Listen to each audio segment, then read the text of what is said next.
Well, welcome everyone to another episode of Option 5. Thank you. I'm glad everybody's feeling something today. Has a good posture, mindset coming into this. We have a third voice, if you didn't notice. And it's a sultry voice. Thank you. Well, it's hidden behind that beard. That wonderful, awesome beard. If you're watching us on YouTube, I'd like you to... Oh, the smolder. He just did a smolder. If you're watching us on YouTube, I'd like you to rate Mr. Tyler's Hilker's beard. Right there. Right there it is. Out of what? 1 out of 5. Oh, it's without question of 5. Okay. And then, of course, as always, take a look at our background.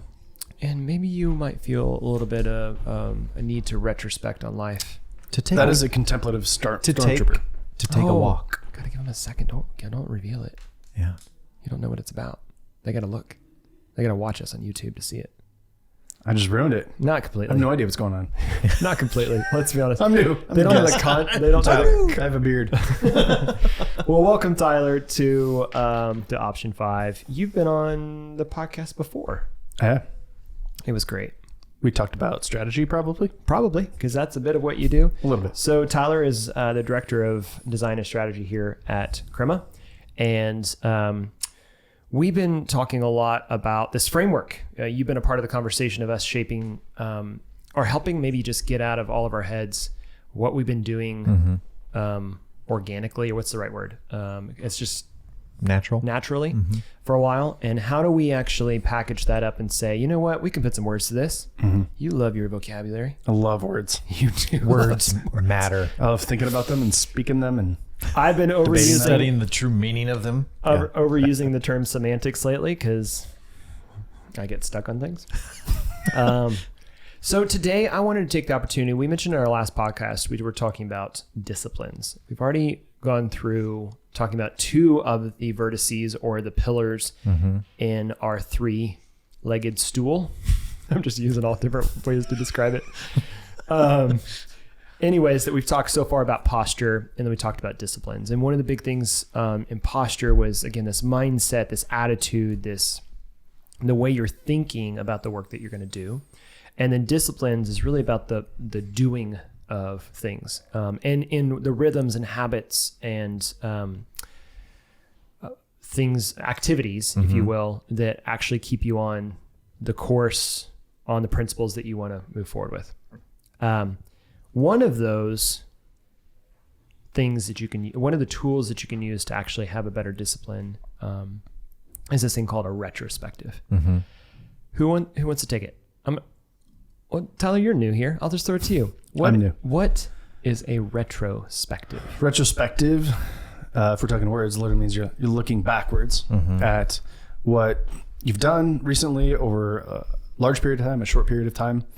In the agile and scrum world, it's typically once you finish up a sprint or a body of work, the team gets together and they go through a series of questions like what should we do more of or less of, things like that, to better understand what happened in the sprint. Whether it was the work went really well, we feel really good about it, we met our customers' needs, or if it was we just didn't communicate well, we were not on the same page. I felt like you did this one weird thing and I don't know why it bothers me, but it does.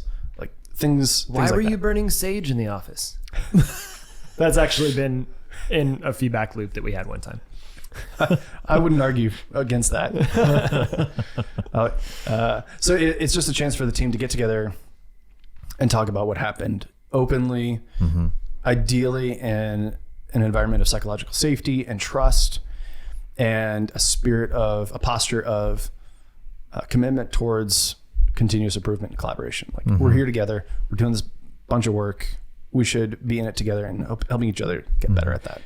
So likely if you've been a part of a product team or digital team in some way, especially if you're working in Agile, Lean, Scrum, those principles or those frameworks, then yeah, you're familiar with a retrospective. It's likely something you either tried, you did, maybe you're not still doing. A lot of people attempt to do them regularly, but they lose it. They kind of let go of them. If you're not in the agile world, there are other names that people have used that are similar in kind of flavor. to doing a look back. Well, I mean, even just a performance evaluation, Yeah. or an assessment, or an audit, or whatever. Yeah. You're taking a look backwards to some point in history, some time frame. What can we learn from it? Even other industries like law enforcement, they have debriefings. Yeah. You go through a massive event and you're like, we got to talk about what happened here. Right. After action reports, After action military. reports. Yeah. Those have been done for years and years. So we're certainly not the first to figure this out. Postmortem is another. Postmortem, yeah. A lot of like really high-end businesses will use postmortems as Yeah. Which is I think it's different from a retrospective in that, again, picking on words. Yep. Retrospective is actively looking backwards and it's indeterminate about the time. A postmortem is often done after something negative, and after it's dead. Oh, yeah. After something's dead. This died. Why'd it die? Right. Right. And it's usually like WTF. It's not like what hey, went let's wrong. get better. It's how do we fix that problem that we all know went wrong? And those are typically really hard to feel safe in and communicate honestly. It's almost like it's a reaction to some sort of crisis that has happened. Yeah. Versus setting up a habitual rhythm of looking back for advanced learning that will help you in the future. Yeah. In retrospective, I think what I love about it is that it is a very practical, easy thing to start doing that is directly associated to learning. So a lot of things we've been talking about, particularly around postures, disciplines, and structures, some of those things, they are indirectly related to learning. They're creating an environment like a posture that's conducive to good learning. Yep. A retrospective is literally taking a step back to learn something. Yeah. What went well, what didn't go well. That's why I really like it. It's a first good step into how can I create an attitude of learning within my own team or even my own work as an individual. I can retrospect on what I did last week. Yeah. That posture is really important. I retrospect my kids every night. What happened? What happened today? I joke, but we kind of do that at the dinner table. It's like, what what are your went highs and well lows? today? What was kind of where's something that didn't go as well today? Yeah. And what's getting you blocked in life, and how can you move forward? Is your teacher a blocker again? Son, why have you been blocked? Why aren't you doing better? Be better. So you touched on Dan just a second ago, but and both Tyler, you and Dan were both saying there's this attitude or this mindset of saying, who's not plugged in? You probably can't even hear yourself. I can hear all kinds of voices in my head, George. I don't want to unpack that today. Watch this. Hello, Tyler. What? No, that's better. It actually makes ours all a little quieter because that splitter actually. Oh, nice. Yeah. Very good. You learn something new there. We're learning all the time. Splitters. Don't muffle me. Unplug his headphones. Retros and splitters. So you guys touched on it, but the kind of basic things that I hear from most retrospectives are usually there's kind of 3 or 4 questions. What went well? Celebrate the wins. We talked about that in our last episode. Celebrating is a big factor, I think, of looking back. Is not only looking at what are the problems we need to fix, but what's gone well. And starting that way is a really great posture. What didn't go well, or what could go better, sometimes people say. So what could go better? Where you blocked is oftentimes it's more in a stand-up, but I've heard it used in a retrospective. And then what are actions we need to all agree that we're going to do better this time moving forward, or we're going to change moving forward. So it's an agreed upon set of documented material or assets from that conversation. So that's kind of a standard one, but it can take lots of flavors. Yeah. How often do you see retrospectives happen around Crema? Honestly, I know you said they could happen at releases, but how often do they happen here? Yeah. So that's one of my favorite parts about working here is that the retrospectives aren't a thing on their own. It's a part of a sprint kickoff, and we call them kickoffs or retros depending on the team or the product manager. But we typically run everything in 2-week sprints here. And so that means every 2 weeks we're kicking off a new set of work as well as looking back on the previous set of work. And sometimes those retros, they might go further back in time than the previous sprint. But they're part and parcel. It's one meeting rather than one big 3-hour thing that everybody's like, oh, I have to move all this time around on my calendar and I'm not looking forward to that. And, and it can be short. Right. I think that's the other and I think that's the key people is that don't think about. Yeah, doing them every 2 weeks you have a chance for more frequent calibration of the team's postures, disciplines, and so forth, so that it doesn't build up over time. Because if you only do these, have these kinds of conversations in a post-mortem at the end of a big chunk of work, then there's a lot more to cover. Right. And it gets really messy, and then things explode. And then you know what I've been thinking for the last 3 months? Let me tell you what I've been thinking for the last 3 months. And you forget. Yeah. It's like, what happened over the last 6 months? Oh gosh, I don't know. Yeah. And you tend to forget the celebrations. You tend to forget the high points and the small things that you appreciate that somebody else did that made your life better for a time. And it's usually just this lingering resentment, like the pebble in your shoe analogy. So we, on average, we do them as a team. Most of our product teams do them almost every sprint, so every 2 weeks.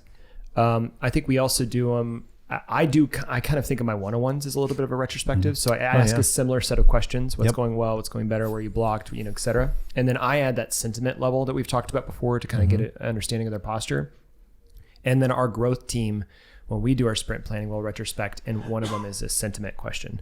How do you guys feel right now? Kind of like we did at the beginning of this episode. How about that? I think one of my favorite things about retrospectives, I don't know if we are on the topic yet of the importance of them, but the act of slowing down and pausing. I heard it once said that humans are the only species that when they get lost, they actually speed up. That all other species, if they get lost, they pause. They look around. Where am I at? But humans are the only ones that typically, if they're lost, they will speed up. And I don't know why that is. I don't know if it's out of fear or just trying to get things done to hopefully solve my problem. Yeah. But retrospectives, and that's not to say that you do retrospective always because there's a problem or you're lost, but just that attitude of slowing down, like let's pause and actually think about the work we've done, be able to celebrate it, be able to look at where those areas we can improve. It's just slowing down. Yeah. And that's one of the, I hear that often with clients who aren't used to doing these ever, let alone often, is they'll say, oh, we don't something like, we don't have time to do that. Yeah. We need to be working. Yeah. And it's the perspective that you're only working if you're producing something. Never mind that if you only produce something, you're going to lose track of where the rest of the team is, or if what you're producing is even any good, if it's right on track, anything like that. I've heard people actually say, I feel guilty for doing a retrospective because it's taking time away from productive work. Yet I find that the retrospective is oftentimes the most productive thing I did in my sprint. Yeah. It's like, it's paradoxical where you're like, nah, this I could be producing, but what you end up finding out is like that conversation led to a much more efficient way of producing. It's really and then good. Dan, I'm sorry, I spaced out a little bit when you were talking about we're the only species that goes faster. Yeah. I have to tell a story. I remember getting lost in Boy Scouts one time because I thought it would be fun to kind of go off on the side trail and by the lake, and I got stuck in the mud next to the lake, and my troop walked off. And I was freaking out. And so all I did was tear my shoes off so that my shoes stayed in the mud. And I ran off with like bare feet looking for my troop, but I couldn't find them. Where I should have just like got my shoes out of the mud, taken some time, figured out where everybody was. I freaked out and I started running. I was all by myself. I was probably like 12. Anyways, that's what. Here you are. And here I made it back. I didn't die. So you kind of hinted at it. At Crema, and I think in a lot of organizations that we know that do retrospectives regularly, it is one of the most powerful tools in becoming a learning organization that we've ever seen adopted. So that regular rhythm, that regular discipline of doing a retrospective on either the individual level, on the team level, or even the organizational level, because we kind of do it as a part of our large scale yearly planning. We kind of retrospect, how's the organization doing? How's the leadership doing, et cetera. Tyler, you've been a part of a couple of those, and it's always a really helpful conversation. Yeah. But one that it's hard to stop and think about. What you mentioned that people feel guilty. What are other reasons that you think people don't do retrospectives? I think it's not just guilt, but they think they already know what they're going to get out of it. Yeah.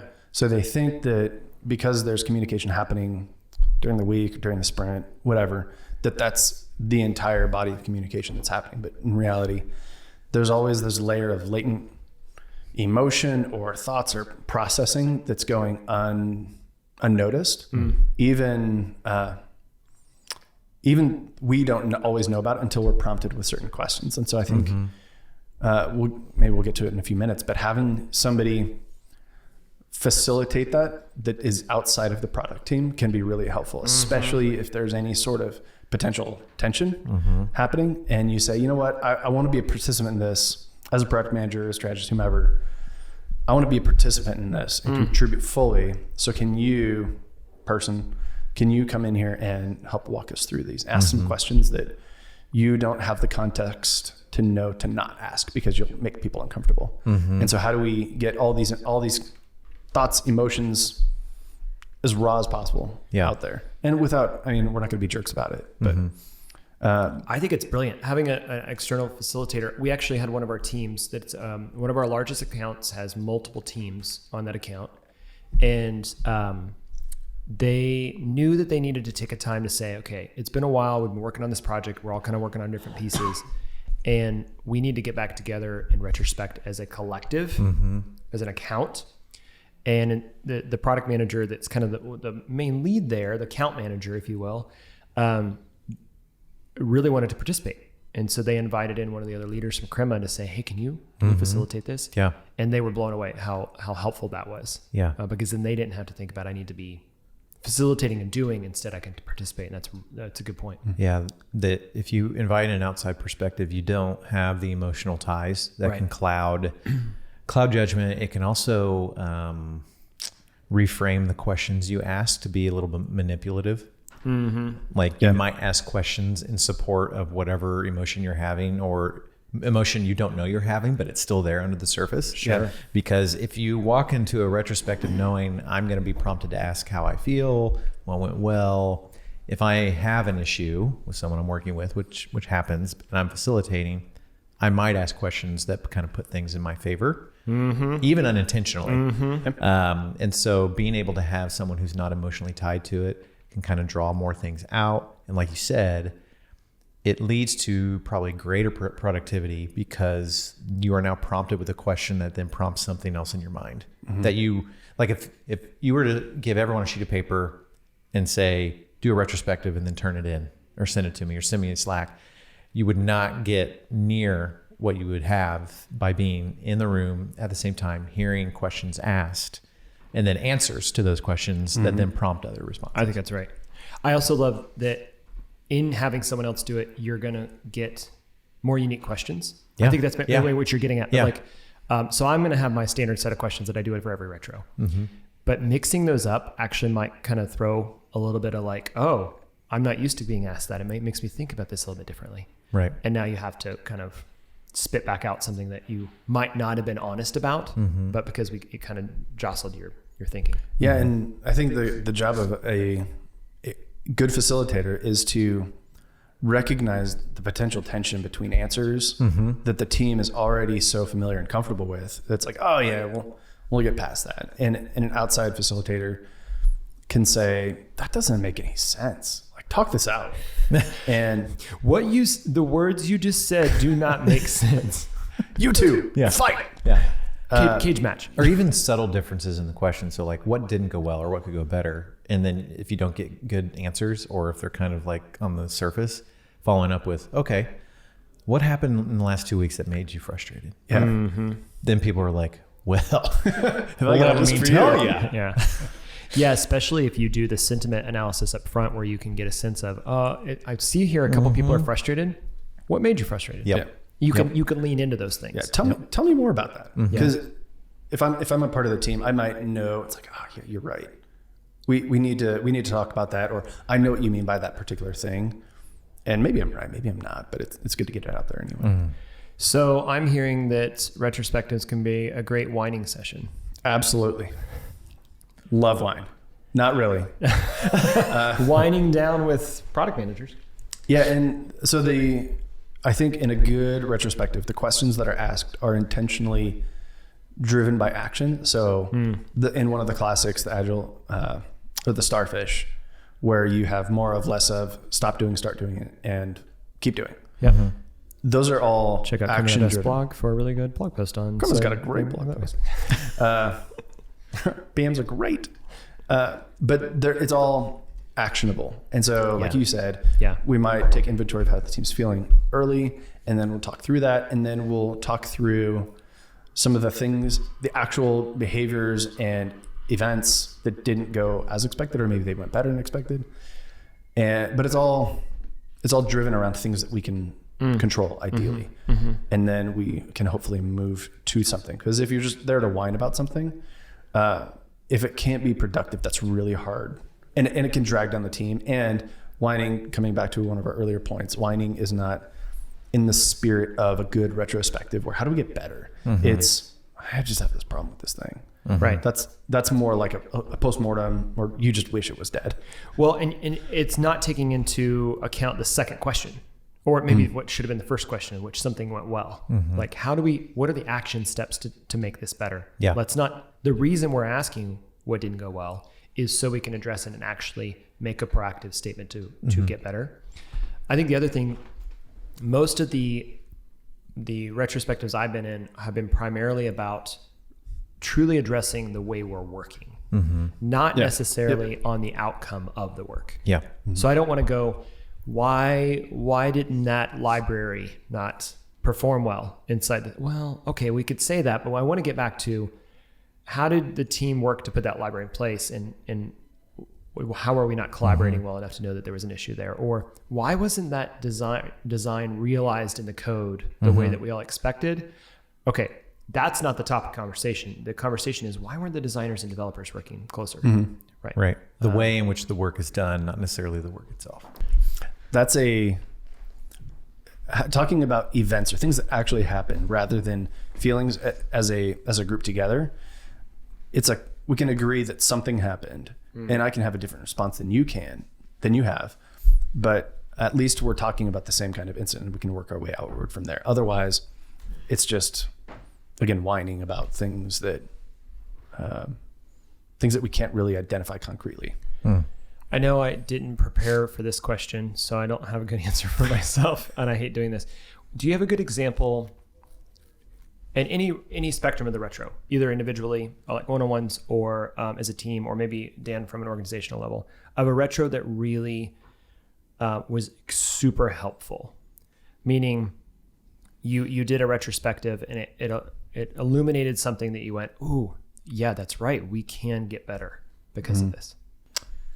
We had one a year and a half ago with a client, a large client, that we had multiple people on, and there were things just under the surface simmering. And I don't think we had done a full team retrospective. There had been sprint retrospectives for specific products, but not the entire team. Yeah. We got everyone into the room. I was part of that. I didn't facilitate. Actually, the client facilitated it. Oh. Because the client was in the room, we were in the room, and there was representation on all ends. And it changed the trajectory of the entire client engagement. Wow. Yeah, because not from a things that everyone knew, but they weren't saying, came out in a constructive way because of those questions. What's going well? You start with that, but then what could be better? It was really a way for people to not necessarily air grievances, so to speak, but to an extent, being able to say, when we work this way, or when you approach something this way, it makes me feel this way, or it causes me to think X, Y, and Z about the product or the work I'm doing, and being able to get all that out, and then at the end define those action steps. Yeah, it really, without question, changed the trajectory of that project. So it just brought people together. What was different about that meeting than other meetings? Was it the people in the room? Was it the context or the setup of? It had everyone in the room that needed to be in the room, and the other ones didn't. Correct. Okay. Yeah, this was a full team retrospective where every party that had a key stake in the project moving forward was not getting information secondhand. And it wasn't a big whining session. It was like, no, we're here together. We want to work better. We know we not just have to work better for this to succeed, but we actually want to because we enjoy working together. But there are things that need to be said. And so everyone in the room at the same time was the key there. I think another key that I heard about that as well as the retrospectives I've been in is, I don't know if you have to name it. I think it's helpful to name it, but like really understanding it's a safe place. Mm-hmm. Yeah. That this is the time where we want you to get it out. Mm-hmm. We want it to be said. Now that means that the team as a whole needs to have the right posture that when something is aired, is thrown out, that it doesn't become a fight, that it doesn't become a cage match, that instead people are allowed to express this is something that's not going well and it has to stay there. Now we can talk about action items to address it, but not rebuttals. Yeah. And that's where a good facilitator can help a lot, because they can say, no, this is not a time to rebuttal on that. That's how they feel. This is what's been expressed. Are there ways that we can address it? You can't argue with how that person feels about this thing. Correct. We can talk about different ways to solve it. Yeah. Right. And I think I want to call out that kind of harmony or that trust doesn't just happen over time. That's right. And so you have to do some of these disciplines to develop or to in a way grow into the posture. Which is why in agile retrospectives are done after every sprint, 1 week, 2 week, 3 weeks, whatever it is. Yeah. Yeah. It's a routine discipline. To answer your question, it wasn't so much of a retro, it was a retro activity inside of a bigger kickoff with a product coaching client that we've been working with. And we started the engagement by describing the way that you work as a direct outcome of the values that you hold and the ways that you work and communicate with each other. And they're all on board and they said, yeah, that makes sense. And then we went through an exercise where each person got 6 sticky notes to describe the process of bringing this project to life. Okay. And there were like 20 something people in the room. So there was going to be a lot of sticky notes. And then they all put them up on the same timeline. And then they got to vote on which aspects were causing the most heartburn, where they saw the most difficulty. And so you started with the retro. Right. We started with the retro because it was a way for us to, in a way, take inventory of what was happening. Yeah. And in a way that, so it was more concrete even than the starfish, more of less of. It was, let's describe this process that we're going through together. And let me look at how you see this process, because what I was hoping would happen actually happened, where developers, that's always nice. Yeah. The developers, their feedback was mostly in the development cycle. The designers and the planners and the leaders were earlier.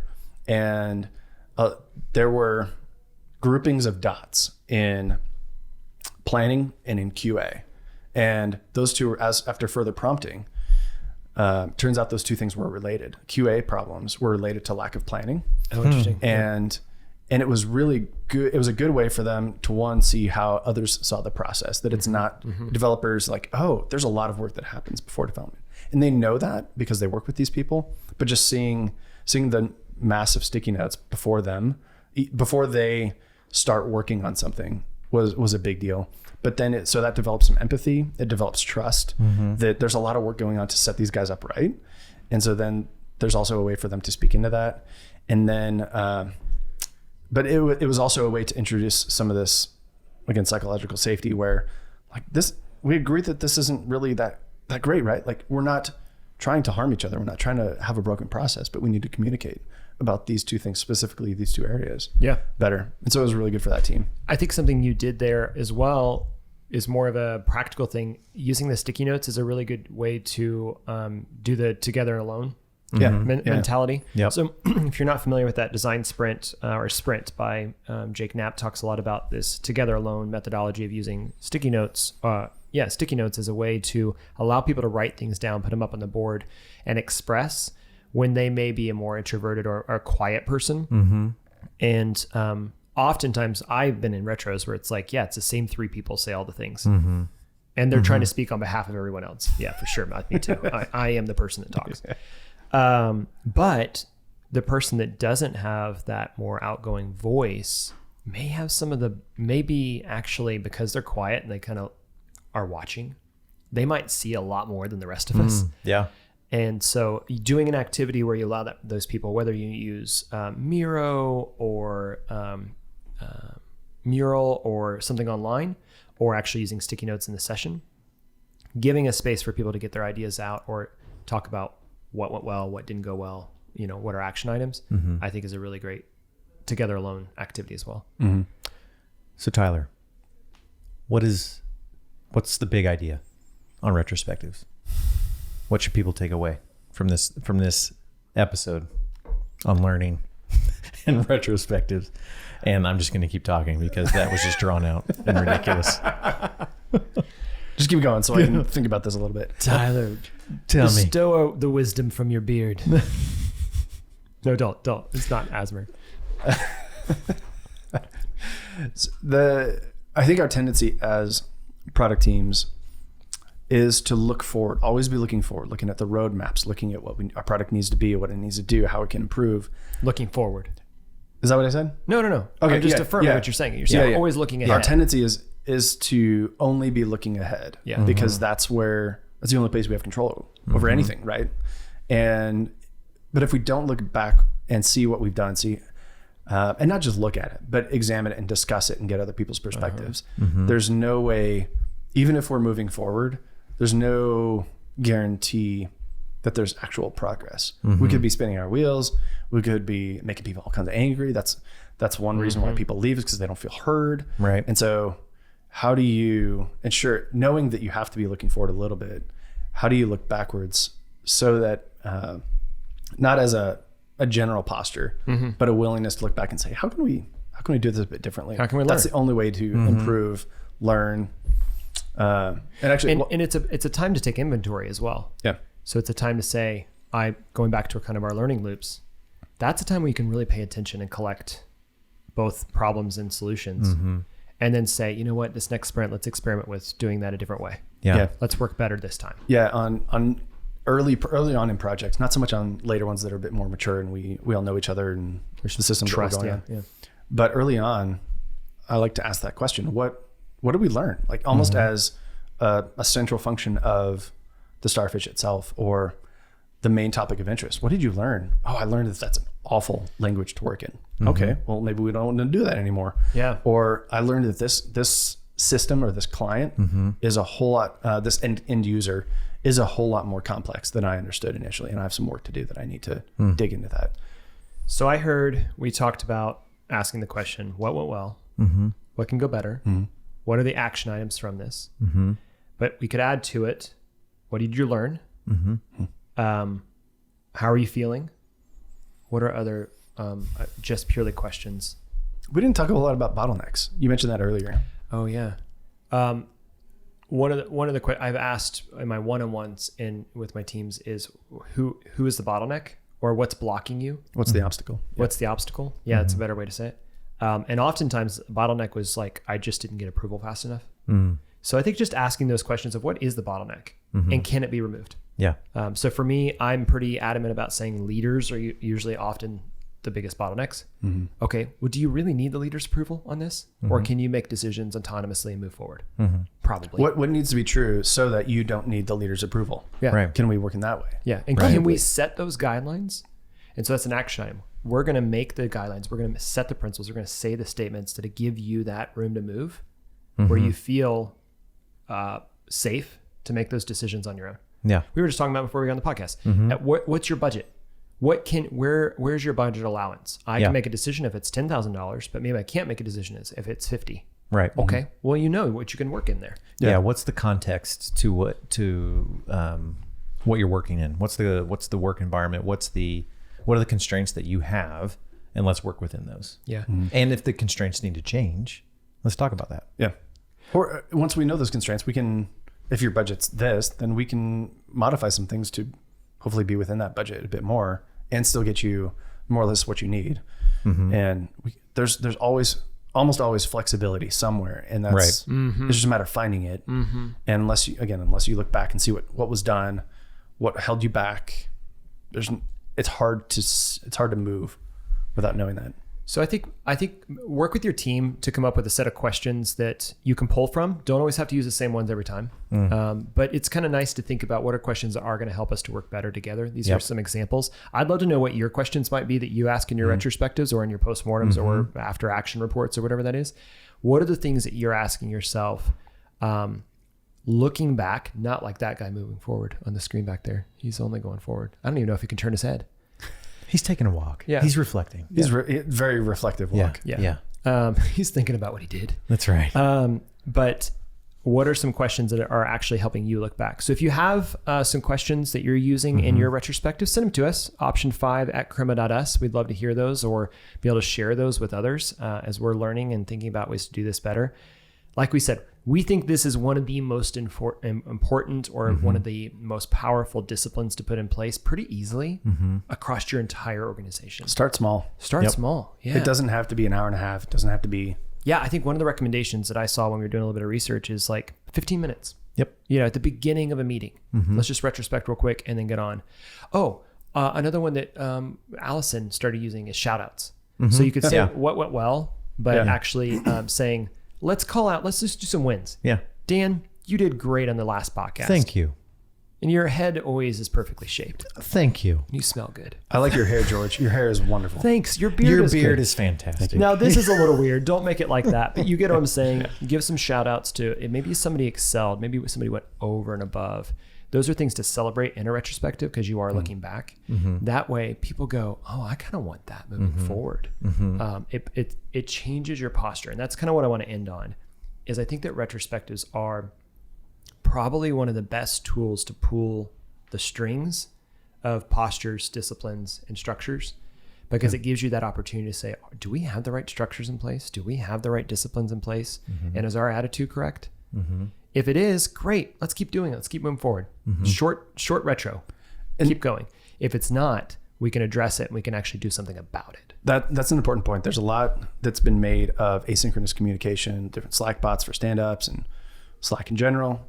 Retros, doing them real time together is critical. You can't do a good retro asynchronously Agreed. with a Slack bot. 100%. You have to be talking to each other and having these real time discussions. Yet again, Tyler brings some wisdom to the podcast. Thanks for inviting me to the party. Isn't it crazy I like that to party. we've been You here have for an open invitation. 40 some odd minutes? It No goes by way. so fast. It does. Good gravy. I know. Good gravy. I do love some gravy. It's so good. Biscuits and gravy. Waffles. Chicken fingers. Poutine. Gravy, mashed potatoes. Fries, gravy, cheese. All sorts We're of such good Americans. I know. So I want to thank everybody for listening to this week's episode. If you haven't already, make sure you give us a little review. A little 5 stars goes a long way. Which podcast platform do you use? Pocket Cast. Me too. I don't know. Is there a way to review on there?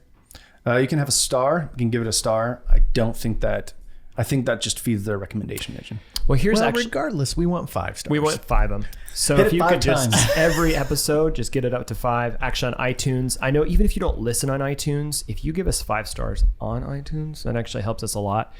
Grab the link from iTunes, from our website at crema.us/podcast, or from your podcast platform of choice. Again, I said it last week. I think I'm going to do it again. Paste that into your social media. Share it with all the people. Send it. Says this is the best thing you've ever heard. Period. Troves of wisdom. Troves. Fire emoji. Eruptions of wisdom and glory. Yeah, that's it. Hashtag eruption. I don't know. I'm not going to hashtag it. Anyways, share it around. I think it really helps us. We're trying to get the word out about how we can help teams to work better, how to be more in the posture of learning all the time and prepared for an ever-changing world. Tell us what makes a good retro. I want to hear what makes a good retro for other folks. Email us. Option 5 at Crema.us. Learn from the history, or else you're doomed to repeat it. We didn't really talk much about that, but that's a good... Oh, wow, there's a mic drops. There's 2 mic drops. I guess we'll end on there. Thanks, guys. See you next time. Cheers. Cheers. Hi, my name is Lex. I'm an application developer here at Crema, and I build, create mobile apps and web apps. I mostly work with other developers, product managers, designers, and I really enjoy working here because I love the results-based culture. Option 5 is a podcast by Crema, a digital product agency that creates web and mobile apps for disruptive companies and industry leaders. We believe that design, technology, and culture can help create a world where individuals and companies thrive. Learn more at crema.us.